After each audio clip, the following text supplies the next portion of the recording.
मुख्य अतिथि और मेरे प्यारे देशवासियों, मैं आलिया कादर शेख आज मैं आपके सामने भारतीय लोकतंत्र कितनी दयनीय और कितनी अधूरी है इस विषय पर कुछ अपने विचार व्यक्त करना चाहूंगी। हम अपनी जान के दुश्मन को अपनी जान कहते हैं।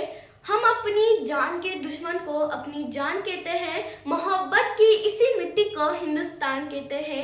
हिंदुस्तान कहते हैं।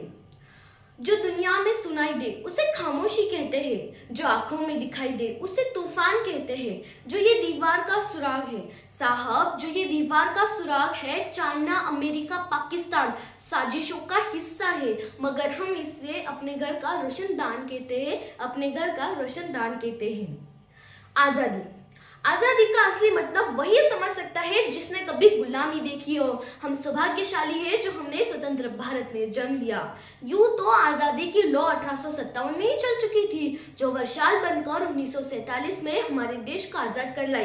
प्राचीन, मध्यकालीन और वर्तमान भारतीय उदाहरणों से स्पष्ट करना चाहूंगी। जब हम फिरंगियों के अंधेरे में फंस गए थे तो वो रंग दे बसंती चोली की एक आवाज टोलों पर टोले उमलाते थे और उनके वंदे मातरम के नारों से खून में आने वाला 5-5 डिग्री का तूफान अंग्रेजी शासकों की जड़ों में तूफान ला देता था। लोग मर जाते थे, मिट जाते थे, फांसी पे चढ़ जाते थे, तो वो भी अपनी देशभक्ति साबित कर रहे होते थे। उसके बाद 62, 65, 71 में अपना सुहाग गवा देने वाली औरतें जब घर के हालात ये हो जाया करते थे कि प्यार भी भरपूर गया, मांग का सिंदूर भी गया, कि प्यार भी भरपूर गया, मांग का सिंदूर भी गया, नन्ही नन्ही नौनिहालों की लंगोटियां चली गई, छोटी छोटी बेटियों की चोटियां चली गई, बाप की कमाई गई, भाई की पढ़ाई गई। एक ऐसा विस्फोट हुआ कि पता ही नहीं चला, पूरे जिस्म की बोटियां चली गई, पूरे जिस्म की बोटियां चली गई। और आपके लिए तो एक आदमी मरा है साहब, किंतु मेरे घर की तो रोटियां चली गई, मेरे घर की तो रोटियां चली गई वाले हालत पैदा हो जाने के बाद भी एक माँ अपने बेटे को सड़क पर दुश्मनों की धज्जियां उड़ाने के लिए भेज देती थी और उसे ये पत्र लिखा कर ये भेजा करती थी कि यह माँ ने खत लिखा है बड़ी चाव से कि पुत्र मेरे न घबरा जाना, एक इंच भी ना पीछे हटना, चाहे इंच इंच कट जाना, चाहे इंच इंच कट जाना। इस तरह पूरा परिवार जब देशभक्ति साबित कर रहा होता था तब देश बलिदान मांगता था, तब देश लड़ जाने को कहता था, मर जाने को, मिट जाने को, फांसी पे चढ़ जाने को कहता था। किंतु आज देश लड़ जाने को नहीं कहता, आज देश मर जाने को, मिट जाने को, फांसी पे चढ़ जाने को नहीं कहता, बल्कि मेरे विचारों में है यदि कोई व्यक्ति अपना काम पूरी ईमानदारी, पूरी मेहनत, पूरी लगन के साथ करे ना तो वो ही सबसे बड़ा देशभक्त है। मैं नहीं मानती कि फेसबुक और व्हाट्सएप की डीपी को 3 रंग में रंगना देशभक्ति है, और यदि आप कहेंगे कि साल में से 2 बार हाथ में तिरंगा ले लेना देशभक्ति है तो मैं पूछना चाहूंगी कि फुटपाथ पे रहने वाला वो बच्चा ट्रैफिक की छांव में नंगे पांव में जब तिरंगा बेच रहा होता है तो क्या आप उसे उसकी देशभक्ति कहेंगे? ये उसकी देशभक्ति नहीं, उसके पेट की भूख की शक्ति है जो उसे ऐसा करने पे मजबूर कर रही है। क्योंकि ना मस्जिद को जानते हैं, ना शिवालों को जानते हैं, ना मस्जिद को जानते हैं, ना शिवालों को जानते हैं। जो पेट के भूखे होते हैं ना, वो सिर्फ भोजन के निवालों को जानते हैं, वो सिर्फ भोजन के निवालों को जानते हैं। अपने परिवार, अपने समाज के समर्पण का भाव है देशभक्ति, और हर एक देशद्रोही के जीवन में आने वाला तूफान है हमारी सच्ची देशभक्ति, ताकि हर एक देशद्रोही ये समझ सके अगर तू परिंदा है तो ये आसमान तेरा, अगर तू परिंदा है तो ये आसमान तेरा, अगर तू दरिंदा है तो ये शमशान तेरा। भाईचारे से रहना है तो रही जमीन पर, वरना ये कब्र भी तेरी और ये कब्रिस्तान भी तेरा और ये कब्रिस्तान भी तेरा। लेकिन एक देशद्रोही से ज्यादा देशभक्ति तब बहादुर होती है जब एक बेटा अपने बूढ़े माँ बाप को वृद्धाश्रम की चौखट पर छोड़ाता है। करावृत्ति है वो देशभक्ति जब मुसीबत में फंसी लोगों की जान से ज्यादा हम सेल्फी लेकर अपने लाइक और फॉलोअर्स बढ़ाने में लगे रहते हैं। और आज के इस दौर में वो युवा जिनके ऊपर जिम्मेदारी है अपने राष्ट्र, अपने समाज की आशाओं को बांध रखने की, वही युवा अब 4x4 इंच की छोटी सी स्क्रीन पर अपनी कोमल उंगलियों के घर्षण मात्र से अपनी भावनाओं की इमोजी भेज रहा है। और मैं बता दूं, महिला सुरक्षा के मामले में हम अब भी चौथे नंबर पर आते हैं। हम ना ऐसे समाज में जीते हैं जहां पत्थर की मूरत को लगते हैं 56 भोग और भूखे नंगे तड़पते सो जाते हैं लोग, भूखे नंगे तड़पते सो जाते हैं लोग। मजदूर को मजदूर समझे, मजबूर नहीं। गरीब को काम दीजिए, दान नहीं। और अगर दान देने के इच्छुक है तो जीते जी रक्त दान दीजिए और मरने के बाद अंग दान देकर किसी मरते हुए को जीवन दान दीजिए। यही सच्ची देशभक्ति और यही सच्चा राष्ट्र प्रेम है। न सरकार मेरी है न रब मेरा, न सरकार मेरी है न रब मेरा, और ना ही ये बड़ा सा नाम मेरा है। बस इतनी सी बात का गुरूर है मुझे कि मैं भारत की हूँ और ये भारत मेरा है और ये भारत मेरा है।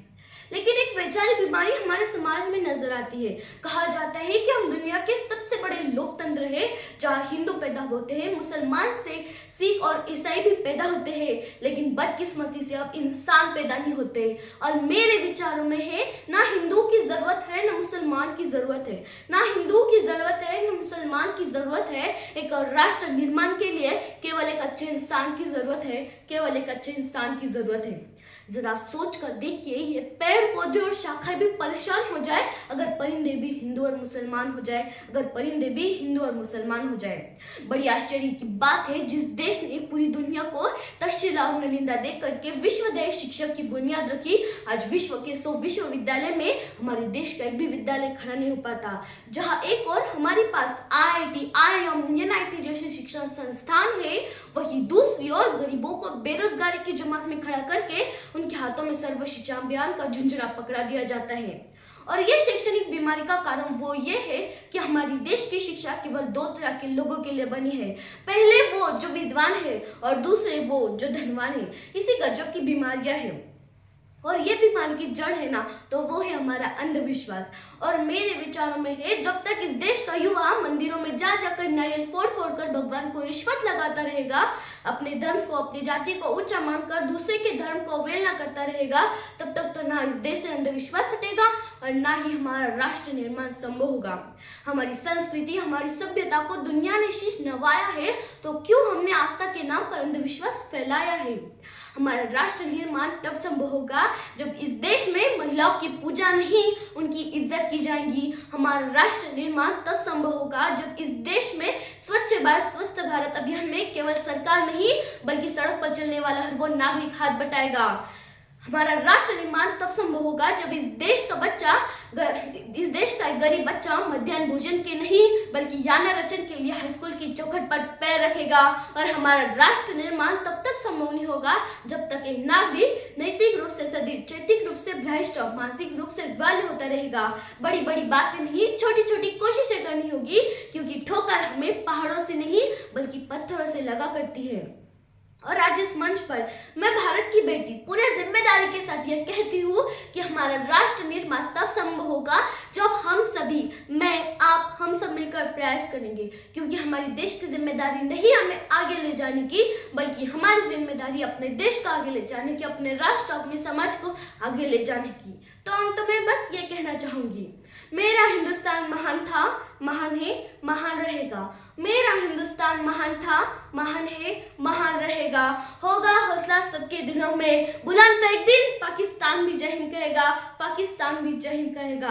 पाकिस्तान ही क्यों, सारा जहान जय हिंद कहेगा, क्योंकि सारे जहां से अच्छा हिंदुस्तान हमारा, सारे जहां से अच्छा हिंदुस्तान हमारा।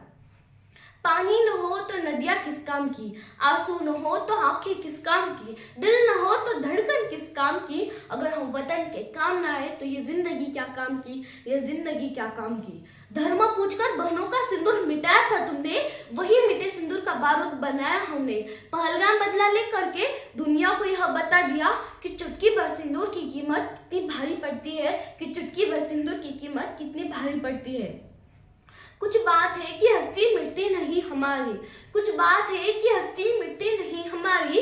सदियों रहा है दुश्मन, दौर है जहां हमारा, सारे जहां से अच्छा हिंदुस्तान हमारा, सारे जहां से अच्छा हिंदुस्तान हमारा। हम बुलबुलें हैं इसकी, यह गुलिस्तान हमारा, यह गुलिस्तान हमारा। जय हिंद, जय भारत, धन्यवाद।